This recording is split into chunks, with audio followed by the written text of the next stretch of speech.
Yo lo vi a Leuco ayer por televisión diciéndole a la gente no tengan miedo, salgan, es mentira que en las marchas se contagia. El otro día vi un gráfico de Resnick que mostraba cómo se contagiaron los estadounidenses cuando salieron a protestar por el asesinato, ¿se acuerdan del policía al hombre negro? Sí. Y mostraba la suba de los contagios en Estados Unidos. Después, claro, Leuco no es que te toma de boludo, debe pensar realmente, debe estar convencido que lo escuchaban eran boludos, porque decía, en Avellaneda, en el pueblo de Avellaneda, donde se hizo la marcha, había 0 casos antes de la marcha y ahora sigue habiendo 0 casos. Claro, hijo de puta, si hay 0 casos, ¿de quién te vas a contagiar? Obvio, hay 0 casos. ¿Sí? Claro. Si vas a un lugar donde hay 0 casos, no te podés contagiarte. Necesitas que haya un caso para contagiarte. Ah, qué impresionante. ¿Sí? Eso le dijo a su público anoche Leuco. No la prueba de que las marchas no hay contagios, dijo él, está en el pueblo de Avellaneda de Vicentín. Antes de la marcha había 0 contagios y ahora hay 0 contagios. Claro, ¿de qué te vas a contagiar si no hay nadie contagiado? Eso le dijo a su público ayer a 10 de la noche. Muypolitizado.com. Sí, bueno, hay que reírse para no llorar porque lo ve mucha gente. Yo le digo eso al público, no te apaga la radio. Es impresionante el desprecio por la vida. Claro, ¿entendés? Sí. Entonces los están mandando sí. a su gente a morir, a contagiarse en el momento de mayor circulación del virus, gritando la gente, desparramando saliva. Habrán leído informes ustedes, la saliva hablando de manera normal llega a 1,5 metros. Si hablas con un poco más de énfasis, como estoy hablando yo en este momento, llega a 2 metros, 2 metros y pico. Si gritás, llega a 3 metros. Si corres, si saltás, ¿sí? Entonces contagias a más gente. Hay supercontagios, hay eventos de supercontagios en el mundo, donde una persona contagia a 100. Así es, sí, el famoso, por ejemplo, el más famoso fue el de partido de fútbol, donde se dan, en una tribuna de fútbol se dan todas estas condiciones que vos decís de manera perfecta. Hay un dato que a priori es positivo y que en todo caso va a servir quizás para saldar esta discusión dentro de un par de semanas. Por primera vez en 14 semanas, es decir, en 3 meses y medio, en el AMBA, de manera consistente, en la zona norte, zona oeste, zona sur, en Cava, en el segundo cordón, en el Gran La Plata, bajó la positividad de los contagios, ¿sí? De los testeos, mejor dicho. Sigue siendo altísima, pero en aquellas zonas donde estaba cerca del 50, ahora está cerca del 45, donde estaba cerca del 45, la semana pasada estuvo cerca del 40, y donde había 40, la semana pasada estuvo cerca de 35. Son datos que subió Martín Barrio Nuevo, el senador provincial correntino, que viene siguiendo esos datos. Lo vi, pero ¿sí? Él mismo advierte que cuando vos aumentes la circulación, va a haber mayor cantidad de gente. Por supuesto. Y entonces la inmunidad que hay creado ahora sirve para una cantidad de gente, pero no sirve para la otra. Sí, no, yo no creo que haya una cuestión de inmunidad, creo que es más una cuestión de comportamiento en todo caso, sí, que la gente de a poco va interiorizando algunos comportamientos y se cuida en todo caso un poco más, porque como vos bien decías, ya todos tenemos algún conocido que tuvo algún problema o alguna complicación por coronavirus. Ya no es solamente un conocido que dio positivo, se quedó unos días en su casa y listo. Pero a lo que voy es, teniendo en cuenta que la cantidad de casos en el AMBA no creció esa semana y que bajó la positividad, se puede pensar que efectivamente por primera vez después de 3 meses y medio cambió un poco la dinámica. Entonces, si dentro de 2 o 3 semanas vemos que esta semana la dinámica siguió descendiendo, será un punto a favor de los que dicen en todo caso de que las marchas no generan tantos contagios. Si vuelve a remontar, bueno, ya va a ser indiscutible entonces la responsabilidad de quienes convocaron a la marcha del lunes a ese nuevo cambio de tendencia. Ya están organizando una marcha, ¿sabes? Para el 26, Congreso, ¿no? Sí.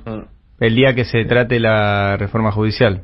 Exactamente. Bueno, hoy seguramente tendrá dictamen. Che, Roberto, abrí La Nación recién y el título central es Tesoros enterrados y bóvedas ocultas, mito y verdad de la fortuna K. Otra vez. Pero, o sea, no solo no publican el armado de causas de Macri, sino que vuelven a publicar las causas viejas. Es espectacular. Ponele que por lo menos informar que llamaron al indagatorio al secretario, piden el indagatorio al secretario de Macri. No, mitos y verdad sobre la fortuna acá, tesoros enterrados y bóvedas ocultas. Lo que pasa es que hay un problema de convivencia en este país, guarda, porque, digo, si un partido le dice al otro, porque Alberto Fernández prometió una reforma judicial, ganó las elecciones prometiendo esa reforma judicial, no la saca por DNU, la manda al Congreso, y ellos le exigen que lo retire o le hacen una marcha con claro peligro sanitario. Pero a la vez la sociedad, vos los escuchás y todo el tiempo dicen, yo no quiero mantener vagos. Entonces cuando yo veo un Audi que lo sacaron 0 kilómetros en 2018 y no pagó nunca una patente y debe 350.000 pesos, esa persona cree que tiene derecho a no pagar los impuestos para no mantener vago. Es decir, ellos creen que el gobierno es un antro de ladrones y asesinos, y los argentinos que no piensan como ellos son vagos. Es muy difícil convivir así. Sí, por eso yo el otro día escribí en el Destape el día de la marcha que, lejos de buscar una unidad nacional, que creo que es algo que en este momento no se dan en absoluto las condiciones para intentarlo, sí es necesario que se busque algún tipo de pacto de responsabilidad nacional y que trace una línea entre esos opositores que están dispuestos a colaborar para que en la Argentina haya menos muertos y los que no. Y eso es un llamado abierto que para mí debería hacer el presidente, y debería también incluir empresarios, y debería incluir sindicalistas, y debería incluir referentes de distintos tipos, para que quede claro dónde se traza esa línea, que no es la línea de oficialismo-oposición, o quiero creer que no lo es.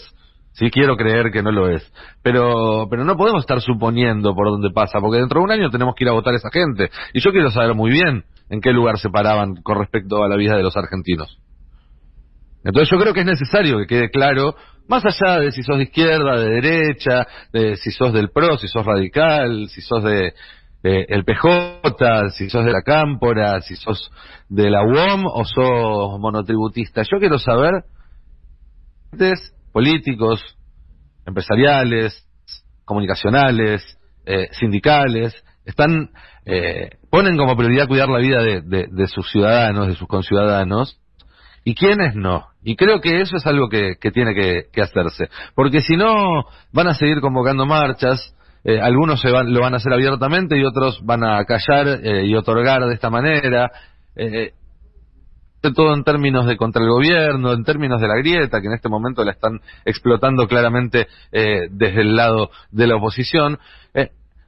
Y no sirve pensar esto desde el lado de la grieta, porque si lo pensamos desde el lado de la grieta no hay estrategia sanitaria que valga, va a fracasar cualquier cosa que se intente, entonces explícitamente hay que ir más allá de esas diferencias, y creo que es el momento de hacerlo, porque si no va a ser demasiado tarde.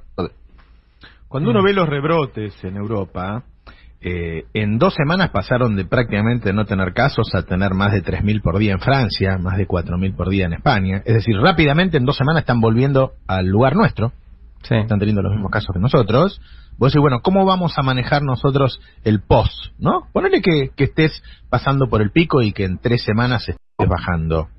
Y de ahí hasta la vacuna, ¿cómo va a ser acá en Argentina? Si están invitando a la gente a hacer este tipo de cosas. Sí. Es muy complicado, ¿no? Sí, y el dato de que sirvió, porque la otra cuestión es la originalidad de nuestro caso, que es, no nos pasó como en España e Italia, que es que tuvieron todo de golpe y se les saturaron los sistemas, y después efectivamente bajó la curva, por lo que algunos científicos han denominado inmunidad del cagazo. O sea, efectivamente, ahí pasó porque tuvieron, no me acuerdo de cuántos cientos de muertos por día. Tampoco tuvimos el caso de China o Corea, que fue un seguimiento muy exhaustivo de parte de la ciudadanía a través de los celulares, etcétera, que logró también en esos lugares bajar la curva. Acá ganamos tiempo, pero la curva nunca dejó de subir. Ahora, en ese tiempo que ganamos, para mí el dato que lo dio Axel Kicillof, si no fue en la última, fue en la última conferencia, es que en la provincia de Buenos Aires había 900 camas de terapia intensiva el día que arrancó esto. Y hoy hay 1.800. Y de las 1.800 hay 1.100 ocupadas. Significa que hoy el sistema de la provincia de Buenos Aires estaría saturado si no se hubiera ganado estos 4 meses de sumar camas, de sumar médicos, de sumar enfermeros. O sea, se hubiera saturado hace 50 días. Claro. La primera semana de julio se hubiera saturado el sistema tal como lo teníamos antes de que empezara el trabajo para ponerlo al día. O sea, servir sirvió. Ahora, para que siga sirviendo hay que seguir aislados. porque si no, llega un momento que los casos crecen exponencialmente y las camas no. Pasa que hoy hay un discurso en los medios que cuenta desempleados, cuenta pobres, cuenta indigentes, responsabilizando al gobierno. Y el gobierno asumió hace 7 meses en medio de un desastre y le agarró la pandemia. Sí. Todo lo que puede hacer es reducir daños. Sí. Sacar agua con un tachito de un bote que tiene un agujero. De hecho, la prioridad era el hambre. Hace un rato hablamos con Daniel Arroyo, el ministro de Desarrollo Social. Antes de la pandemia, ya el problema en Argentina, el número 1 que puso Alberto en la lista era el hambre. Pero además vos pensás que estamos discutiendo de esta manera en un momento en que deberíamos estar todavía festejando lo que se consiguió hace la semana pasada, que fue arreglar la deuda y conseguir la vacuna. Entonces, no siempre vas a tener tan buenas noticias para dar, ¿no? Sino que en general son épocas de malas noticias, no de buenas noticias. Yo tengo una buena noticia más, Roberto. Dale. En diciembre se va a probar otra vacuna en la Argentina también. Ajá. La vacuna china. Sí. Una de las vacunas chinas, una de las 2 vacunas chinas, va a estar probándose en la Argentina de la misma forma que se está probando la vacuna de Pfizer en este momento, con voluntarios, a partir del mes de diciembre, según un acuerdo al que llegaron el gobierno argentino con Sinopharm, que es la empresa estatal china que está produciendo esta vacuna, una de las 6 que están ahí con mayores posibilidades y mayor avance en el desarrollo y la chance concreta de que en los primeros meses del año que viene se pueda estar aplicando a la población en general. ¿Y también te cambia el ADN como la rusa o esa es segura? Mira, iba a decir una barbaridad. No, es segura. A ver, pero no, fuera del chiste. Uno de los cuestionamientos que se le hace a la vacuna rusa es que no se presentó. Ustedes saben que el sistema científico internacional tiene una serie de procedimientos que están bastante estandarificados, donde cuando hay un descubrimiento se tiene que publicar y tiene que ser revisado por pares. Eso no pasó con el desarrollo ruso. Los rusos dicen que es por una cuestión de que están muy guardados con sus secretos científicos y que creen que si no pueden sufrir algún tipo que lo pueden copiar. Esta vacuna china sí fue presentada, fue publicada por la revista de la Asociación de Medicina Norteamericana. Tiene un proceder más estándar, si se quiere, con respecto a lo que son los desarrollos de este tipo. Así que, y obviamente, si se llega a este acuerdo también es porque la ANMAT la aprueba, ¿no? Obviamente en la Argentina, tanto en periodo de pruebas como luego en un periodo para la población general, solamente se aplican aquellas vacunas que son aprobadas por el Estado.